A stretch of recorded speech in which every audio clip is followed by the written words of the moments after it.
Bill Plaschke, Sarah Spain, Monica McNutt, Frank Isolo. Week 1 of the college football season. Clemson, Georgia, Alabama, Miami. Yeah. Let's go. But before we go, LSU, can we grade the effort on this fan at the U.S. Open last night? Yo, Frankie! COVID. Not touching the COVID ball. What is that about? Look at your reaction, too. You're so forlorn. Why are you so sad, Frankie? It's only a tennis New York fielder. You know, the best fans in professional sports. The greatest. That's the best. But the worst at fielding tennis balls. Oh, you're losing points. All right, let's talk college football. Yesterday, we had musings on the trap game. You know, whether you could have one in your first game or whether it's just a first game. Ohio State, Minnesota was tight early. It was tight halfway through. And then the 5-touchdown second half for the Buckeyes. All at the 45-31 win. First career start, first career win for C.J. Stroud. What did you learn about Ohio State, Frank Isola? Dig yourself out of this hole. Well, guess what? They still were a 14-point favorite. They won by 14 points. This is how good Ohio State is. When they play a game like that, and their defense needs to get better. Think about the way that we judge them. They're on the road at a Big Ten game. C.J. Stroud, his first game. Think about all the times you made our debut on Around the Horn. You want to be judged on your first ever appearance? First half, 58 yards, 1 interception. He was lights out in the second half. Cut the guy some slack. He's replacing a guy who's in the NFL, for crying out loud. It was his first game. I thought he did okay. Bill Plaschke. Frank, nobody's getting on Stroud, but everybody should be getting on the defense. You made a great point. They gave up 408 yards to Minnesota. Defense doesn't change. And they have Oregon coming in this week. Can they fix the defense in time to slow down Oregon next week? I don't know. So Stroud was good and good enough. He's got great playmakers around her. He's got a good offensive line. He'll be fine.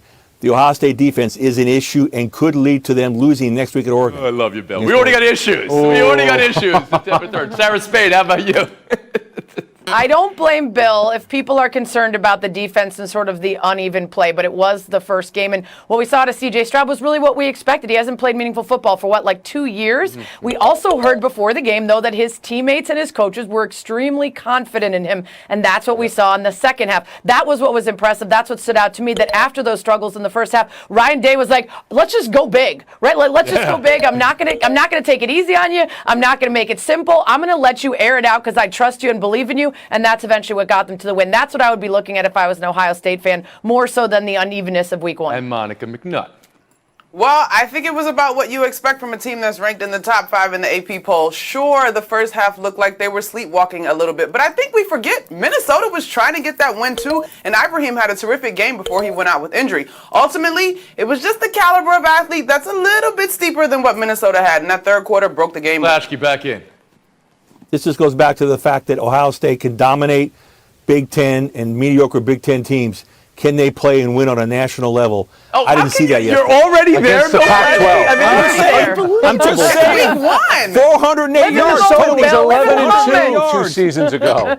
Well, Plaschke, you're doing pretty good with Plasmas 1. You know, you dominate that Plasma 1. I didn't drop a tennis ball. What you do against Plasmas 2, 3, and 4 is really how you'll be judged. Wow, week 1. Which is really week 2 because there were games last week. But week 1, to start with Alabama, Miami, and Georgia, Clemson out of the gate. Boom! Bryce Young's first start for Alabama. And DJ Uiagalelei, once again, the man for Clemson. What we can learn from a week 1 top 20 matchup, Bill Plaschke, specifically Clemson and Georgia, right out the gate. This is really unbelievable. They're playing so early. I'm stunned. These two great teams are putting it all on the line. I think Clemson has to win this game or it cannot win a national championship because its schedule, its strength of schedule moving forward. No, listen to me. Listen to me, Tony. Its strength of schedule is 40th. It ranks 40th in the country. They're not going to play anybody else. They're not going to have any room to get back. They lose this one game. They're not going to have room to get back into the top 4. Georgia can lose this game because of the SEC, but Georgia's going to win this game. JT Daniels, we're going to see him. This is his coming out party this year. He's going to probably win the Heisman, a former USC kid. Great quarterback. You've already got Heisman winners. You've already got Clemson cannot afford to lose this game. Can you say the words again? Tomorrow is a must-win game for Clemson. Is that what you're saying? Yes, absolutely. Anybody, you must all agree with this. This is Sarah, obvious. Look go at the ahead, schedule. please. No, we don't. We don't Look at the all agree with schedule, that. Sarah. We are not surprised, though, that you're already saying it's over when it hasn't even begun yet, which is pretty wild even for you. I think Clemson's going to win this game. Georgia has struggled with those top opponents. They have some pretty key injuries that are going to make it difficult for them. But to your point, Bill, Georgia actually has a pretty easy schedule. They won't have to go up against teams like Alabama until and if they're in the SEC championship. So if they keep it close but lose, and then they go on, they still have an opportunity. So I think as much as we love to play the game of every game counts, and if you lose now, it's over, that's not the case. There's so much that can happen between this weekend and when the committee has to make a decision that I don't think this is a must-win for either team, but I do think Clemson's going to win. Monica McNutt, are you with Plaschke here? Must-win game in week 1? He's never with me. I don't think so. I think ultimately both of these teams get a tip of the cap from the committee and all the powers that be in terms of taking on this game so early in the season. I actually think it means a little bit more to Georgia when you think of the programs historically. Georgia's, well, not historically, but in recent history, I should say. Georgia's been right there, and yeah, they got to go up against the behemoth that Alabama is in the SEC. They need this win. I think there's a little bit more urgency here. They haven't gotten one versus Clemson since 2014. Frank Isola.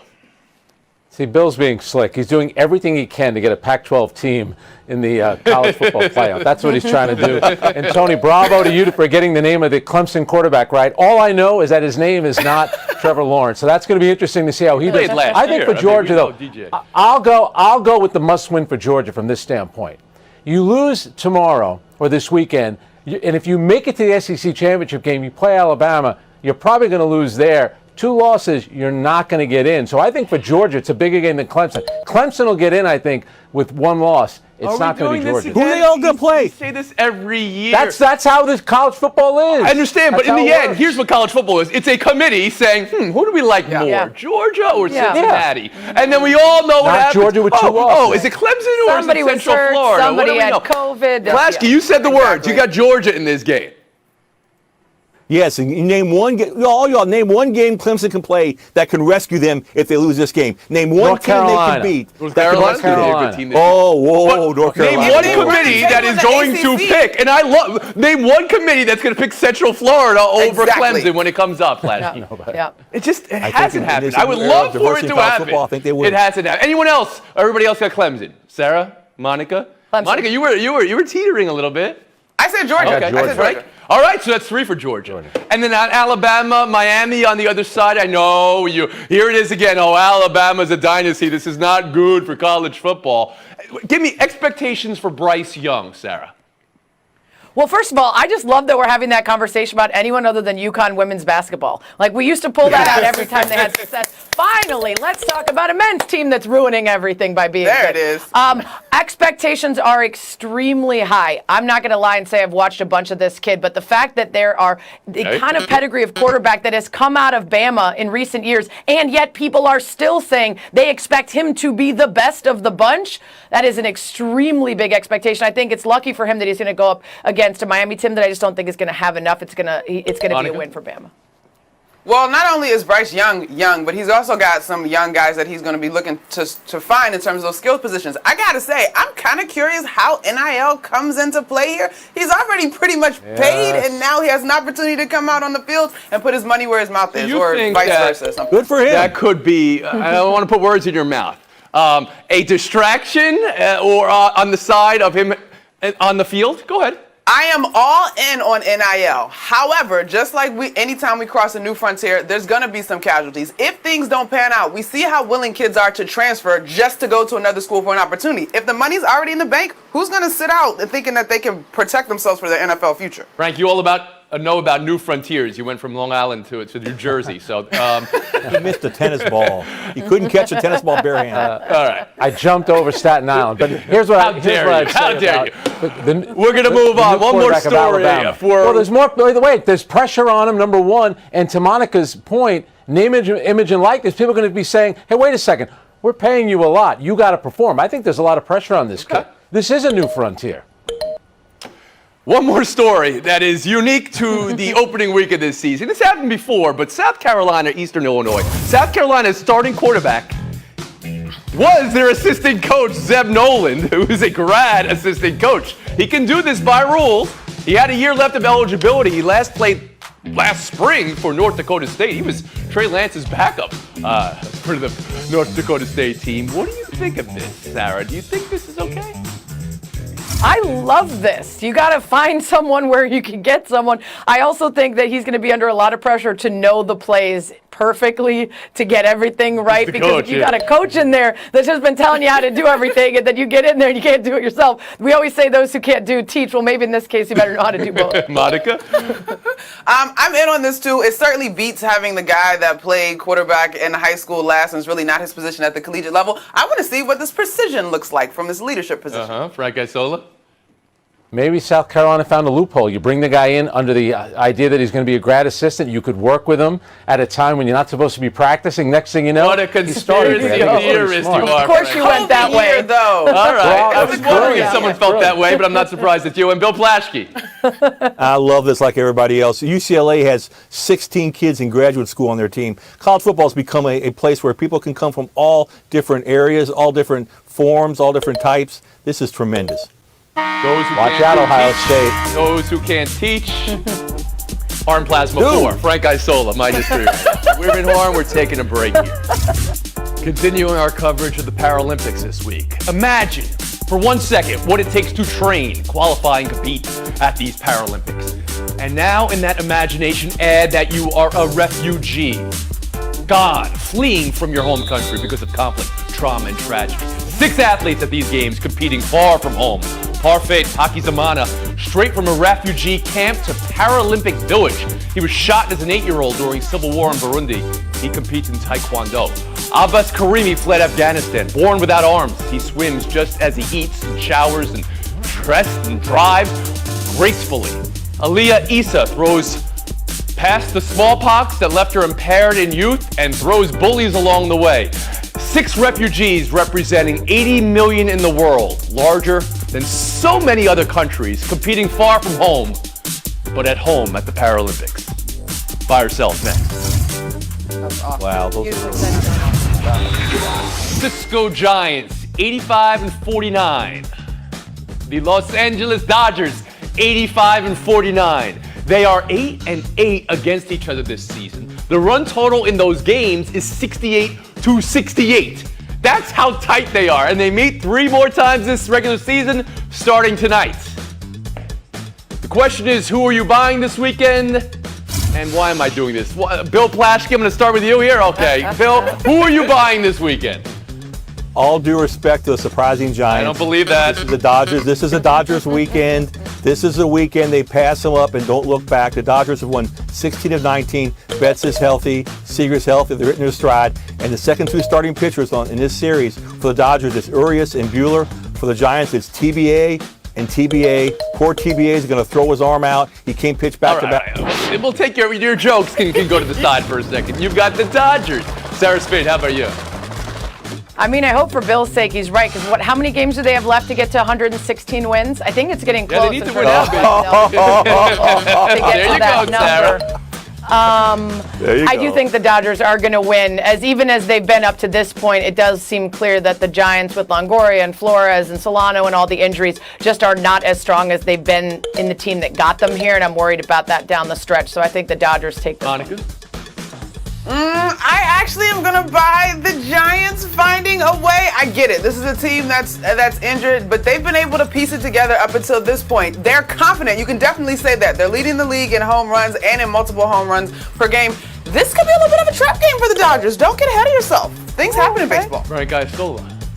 The Dodgers are the best team in baseball. Mookie Betts has missed a bunch of games. Same thing with Clay Bellinger. It seems unfair that they got Max Scherzer and Trey Turner at the deadline. Cody it's theirs to win. Cody Bellinger. Too bad the two teams don't play in September again after this series. But remember, Dodgers do get the Padres, and that could be A for the wild card and also for the division late September. So be careful, Bill.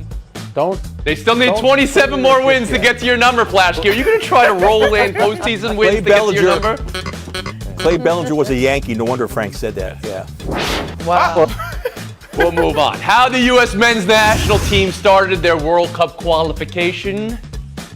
0-0 versus El Salvador. Coach Greg Berhalter indicating they'll take the point and move on. Quote, we'll take the point and move on, end quote. Frank, by yourself. Yeah, that last header right there by Weston McKinney, he should have converted that. You go on the road in these types of situations just to get a point is a big deal. Remember, the last time the United States played a big CONCACAF road game, we lost to Trinidad and Tobago 2-1 out of the World Cup. So to get 1 point, the first one, you can So live this with is all right by you, Frank. 1 point is enough, although you have -3 right now, so 1 point would be more On than the enough. road. It's Monica, how about you? It's like Mom used to say back in the day when she gave you an instruction, you don't have a choice. This is what it is. But this team is super young. Tyler Adams, the captain, is just 22, and we've watched this team struggle. It didn't magically get better overnight. Take the point, you move on. You don't have a choice. Sarah Spain? Yeah, I think what Frank was saying, which is very true, is World Cup qualifiers, just getting a point, especially on the road, is difficult. In fact, only one team last night got a win. That was Mexico at home in the final minutes. So them getting a point, playing in front of a rabid Central American crowd, figuring out what that's like for next time, and being able to keep moving on instead of immediately being out, that's better than nothing. Bill Plash. Yeah, the soccer community needs to chill out. U.S. has won only 8 of 31 games on the road. This last 31 in CONCACAF. It's hard to win these kind of games. There's a bunch of players in their first World Cup qualifying. Like Monica said, the armband was worn by the youngest player who wore an armband ever for the World Cup qualifying team for the U.S. Give them time; they'll be okay. He's a New Yorker, Bill. Tyler Adams. Buy or sell 3 top candidates for Big 12 expansion. BYU, UCF, Cincinnati, and Houston.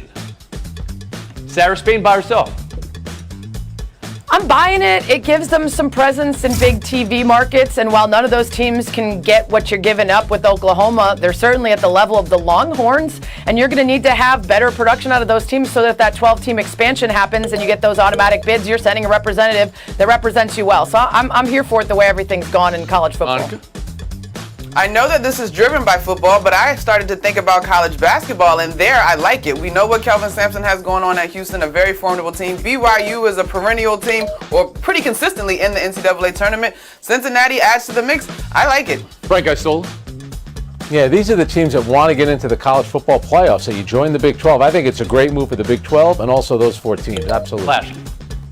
Yeah, these conferences are all about geography and market size and money. You bring in Orlando, you bring in South Texas, you bring in BYU's national reputation, and you bring in Cincinnati in the Midwest. It's a great move for everybody. See, I can't be positive. I can't say something nice about somebody. And since you were so positive, now you're in positive numbers. How do you do it, Bill? Thank you. Frank, As long as I beat Frank, I don't care how I today? finish. What is this? I mean, As long as I beat Frank, I don't care what happens. happens. This Spain, Flashy. McNutt trounced I you, beat Frank. Isola. You control the scoring. Ask Doesn't yourself. Don't blame Hey, Frank, me. hold on a second. All right? LA Tennis beats is New a York tennis ball at the again. U.S. Open. Catch. Ready? Hold on, this is how it Oh! That's it for Over them. my head. Monica McNutt, Sarah Spade. Showdown. 2 minutes. And you don't have to go over the net unless that's required to get it into the opposing court. So I think you value a guy who gets the hustle like that. It's 100% a good rule. I didn't know it was a rule, but you just play. It's the effort. I got the ball back over, and it works? Sure, great. You didn't get it over. You got it cut. I mean, To the other side. If ants were playing tennis, the net they would have, that's how high. That one was yesterday. I like the rule, too, though. I mean, reward the effort. Here, split the point. We'll move on. Showdown 2. Let's stay. Don't deny it. You tried. Sarah? You know, I'm just learning about the way things go in Flushing, but I think based on this lack of effort and execution, Frank would have to not only boo himself, but also a thumbs down. That's how it works in Flushing, right? That's what happens when you don't give effort. Let's hear from this fan. Let's hear from Frank. You want to defend yourself? Go ahead. First of all, I'm there to watch a tennis match, not get a ball. The people behind me kept talking. Every time Djokovic hit the ball, they would yell, bam. I said, you know what, maybe I'll give him a ball. They were I can catch. talking. I'll prove it. Somebody throw me a ball. There you Throw go. me. Frank, not good. Again, give me you another took a chance. shot at U.S. Open fans. How dare you, Frank? The people me another behind you shot. are Give me another talking. shot. Oh, Frank, I'm so Sarah Spain, 30 seconds of FaceTime. Every once in a while, our country collectively comes together to celebrate or be amazed by a college football kicker. And this year, it is going to be Brendan Hall from from SMU. He is 6'8". He weighs 232 pounds. He is known to kick up to 74-yard field goals. His high school was the Springtown Porcupines, and his coach told him to be careful with the weight. If he gets up to 290, he's going to make him a tackle. We are going to love this kid. He is going to bring the booming leg and also just scare all of us, and he is the one kicker that none of us will ever try to pick a fight with. Brendan Hall from SFU. Keep your eyes out.